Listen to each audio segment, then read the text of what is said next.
우리가 희망 가운데 2025년을 맞이하기도 전에 안타깝게도 지난 주일에는 비행기 사고로 너무나 많은 분들이 희생당했습니다. 가뜩이나 어지러운 전국에 이런 사고까지 겹치면서 새해 덕담을 나누는 것이 민망할 정도로 우리는 무거운 마음으로 이 새해를 시작하고 있습니다. 이런 일을 겪을 때마다 우리의 삶과 죽음이 마치 동전의 양면 같아서 언제든지 우리가 누리는 생명이 순식간에 죽음으로 뒤바뀔 수도 있겠다는 그런 생각을 하게 됩니다. 근데 우리는 이런 주변에 일어나는 여러 대형 참사를 볼 때마다 희생자들을 위로하면서 또 다른 한편으로는 우리 인간의 삶에 담겨있는 목적과 의미에 대해서 다시 한번 생각해 보게 됩니다. 그리고 우리에게 그런 생각을 하게 만드는 계기가 있는데 그것은 바로 희생자들이 죽음을 앞에 두고 남긴 마지막 메시지입니다.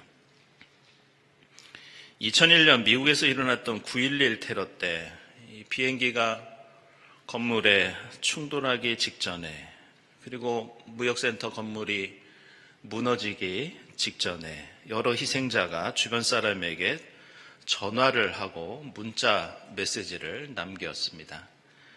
언젠가 저는 그 통화 내용과 문자들을 일일이 읽어보면서 죽음을 불과 몇 분 앞에 두고 가족과 친구들에게 마지막으로 남겼던 그 말들이 결국 우리가 이 땅을 사는 목적과 의미가 아니겠는가 그런 생각을 한 적이 있습니다.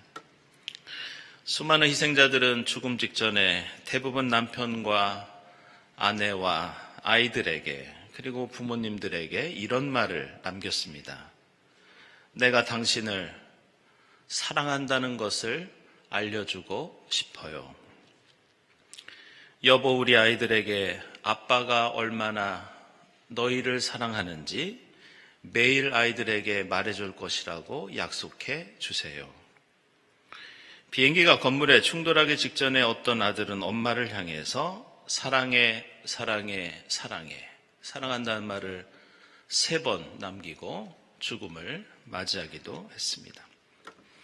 그리고 우리는 이 비슷한 고백과 유언을 세월호 같은 대형 참사를 맞는 학생들에게서 지금도 우크라이나에서 희생당하는 이 병사들에게서 그리고 이번 비행기 참사에 어떤 딸이 어머니에게 남긴 마지막 문자를 통해서 똑같이 느끼고 깨달을 수 있습니다.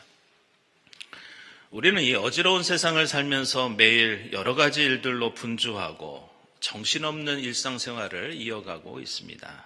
그런데 우리가 죽음을 앞두고 마지막 남기는 말, 남기고 싶은 말, 남겨야 하는 말은 돈이나 명예나 권력에 대한 얘기가 아니라 우리가 가장 소중하다고 여기는 가치, 그것은 다른 것이 아니라 바로 사랑입니다.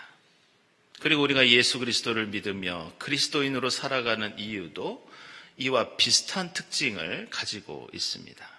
우리는 우리가 가지고 있는 성경을 다른 말로 구약, 신약, 다시 말해서 옛 약속과 새 약속 이렇게 부릅니다.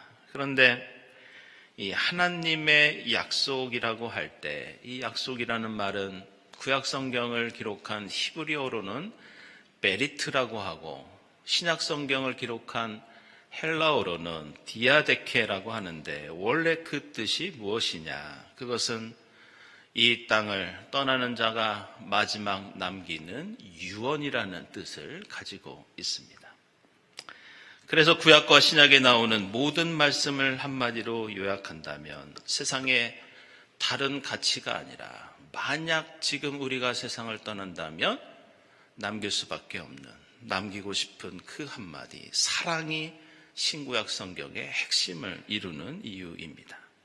마치 비극적인 참사를 겪은 이들이 우리 곁을 떠나면서 마지막 사랑한다는 말을 남기는 것처럼 신구약에 담겨있는 하나님의 약속, 유언처럼 중요한 하나님의 당부도 다른 것이 아니라 그저 사랑입니다. 그런데 오늘 우리가 읽은 세 본문의 말씀을 보면 하나님께서는 우리에게 그냥 사랑이 중요하니까 너희는 무조건 그 중요한 사랑하면서 살아라 이렇게 말씀하시지만은 않습니다. 오늘 말씀은 우리가 세상의 다른 가치를 뒤로하고 왜 사랑에만 집중하며 살 수 있는지 그 이유를 우리에게 분명히 가르쳐주고 있습니다. 오늘 요한복음서를 보시면 매우 중요한 말씀이 나오는데 예수가 이 땅에 빛으로 오셨다고 가르쳐주고 있습니다. 그리고 세례 요한은 빛으로 오시는 그 예수를 사람들에게 알리고 준비시키는 증인이라고 소개합니다. 그런데 빛으로 오시는 예수가 이제 곧 오셔서 어두운 세상을 밝게 하신다고 하면서 그 빛이 차츰 점점 이 땅에 오시는 것이 아니라 이미 어둠을 이겼다. 벌써 성취된 것처럼 그렇게 단정하고 말씀하고 있습니다. 다시 말해서 빛으로 오시는 예수는 앞으로 어둠과 싸워서 승리할지 패배할지 알 수 없는 상태가 아니라는 겁니다. 이미 예수는 죽음을 이기셨고 벌써 예수는 어둠을 이기셨습니다.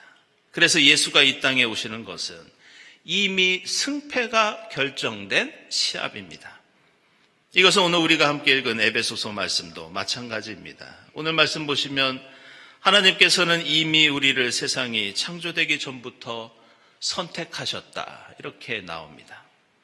사도 바울은 우리가 앞으로 어떻게 하느냐에 따라서 복을 받느냐 받지 못하느냐 앞으로의 미래에 결정되는 것이 아니라 우리는 이미 하늘에 속한 온갖 신령한 복을 받은 사람이라고 이미 복을 받았다고 선언하고 있습니다. 다시 말해서 이것은 미래의 일이 아니라 이미 완결된 일이고 미완성이 아니라 성취된 일이라고 가르쳐주고 있습니다. 따라서 우리는 복을 받을 수 있을지 앞으로 구원을 받게 될지 영원한 생명을 누릴 수 있을지 염려하거나 걱정할 필요가 없습니다. 그리고 바로 여기에 우리 그리스도인이 예수 안에서 세상의 염려와 걱정을 뒤로하고 오직 하나님을 사랑하고 이웃을 사랑하며 이 땅에 오직 주님 나라와 의를 위해 살아갈 수 있는 근거가 여기에 있습니다.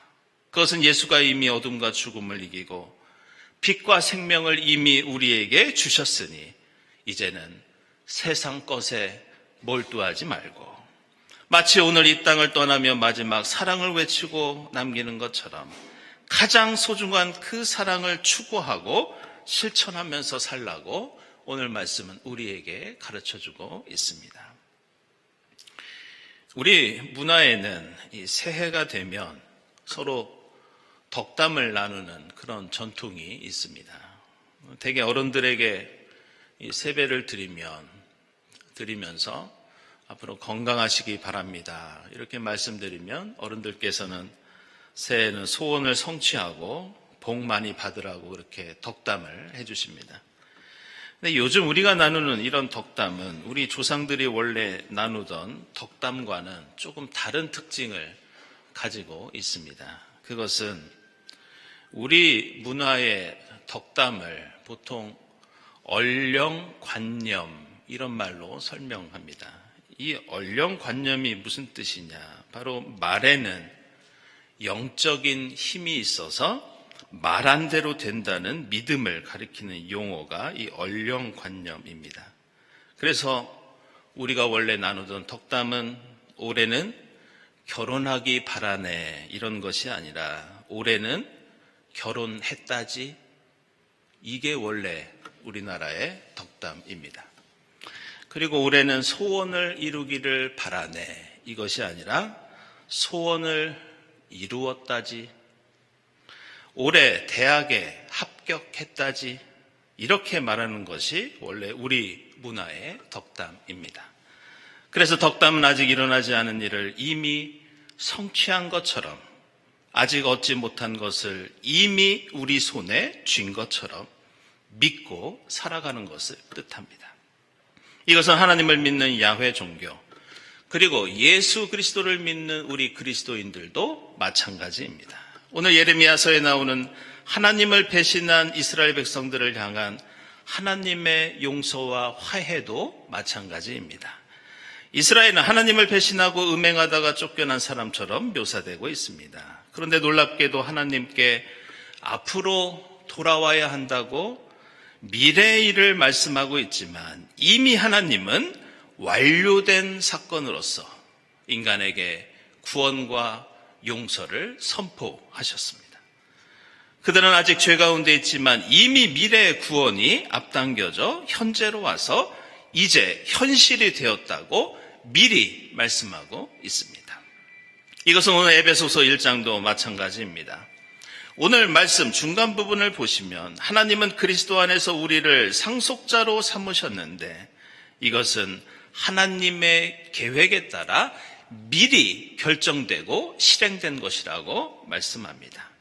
초대교회 그리스도인들은 왜 세상 사람들이 돈과 권력에 치중하고 있을 때 그들은 하나님을 사랑하고 이웃을 사랑하며 오직 주의 나라와 그 의에 집중할 수 있었는가? 그들은 이미 예수 십자가 안에서 죽음을 경험하였고 예수의 부활 안에서 영생을 얻었다고 믿고 고백했습니다. 그래서 그들은 매일 마지막 문자 메시지를 남기는 것처럼 지금 나에게 진정 중요한 것이 무엇이고 우리 인간에게 가장 소중한 가치가 무엇인지 깨닫고 실천할 수 있었던 것이 바로 초대교회 그리스도인이었습니다. 우리는 조금 있다가 이 설교를 마치고 함께 성만찬을 통해서 예수 그리스도의 몸과 피를 함께 나누게 됩니다. 성찬은 단순히 과거에 있었던 사건을 기념하는 의식만이 아닙니다. 성찬은 지금 여기서 앞으로 다가올 미래의 하나님 나라를 미리 선취하여 미리 맛보는 것이 성만찬입니다.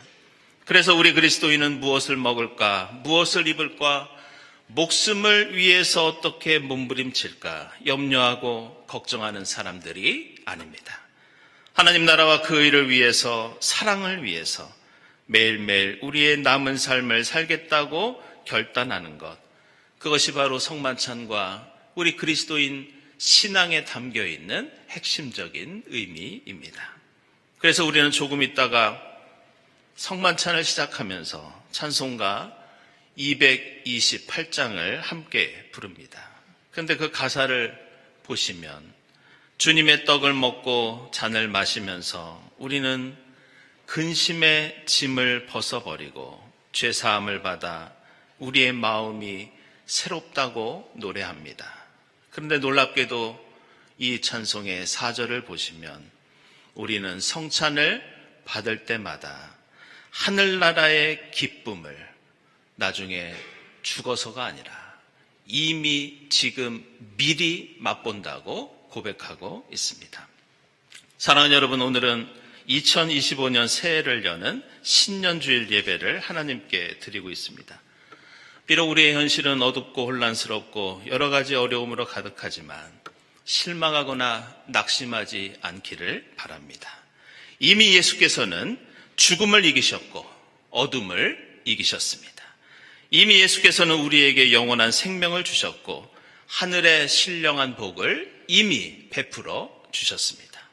따라서 우리는 육신이 연약해지고 여러 고통과 문제를 안고 있다 하더라도 우리는 이미 하나님 나라에 속해서 살고 있고 이미 하나님의 구원받은 백성입니다. 이 승리에 대한 응답, 이 축복에 대한 감사로 2025년 새해를 소망 가운데 나아갈 수 있기를 바랍니다. 우리는 이미 모두 새해의 복을 받았습니다. 주님의 부활 생명을 이미 받았습니다. 그것을 믿고 하나님 사랑하고 이웃을 사랑하면서 매일 주님 나라의 기쁨을 맛보고 누리는 이 귀한 새해가 될 수 있기를 주님의 이름으로 축원합니다. 기도하겠습니다. 하나님, 저에게 2025년 새해를 허락해 주시니 감사합니다. 저에게 하늘의 신령한 복을 이미 베풀어 주셨으니 이미 주어진 영생의 기쁨과 행복을 맛보면서 올 한 해 세상 염려와 근심은 주님께 맡기고 오직 주님 나라와 의를 위해 주님과 동행하는 한 해가 될 수 있도록 인도해 주시옵소서. 예수 그리스도의 이름으로 기도드리옵나이다. 아멘.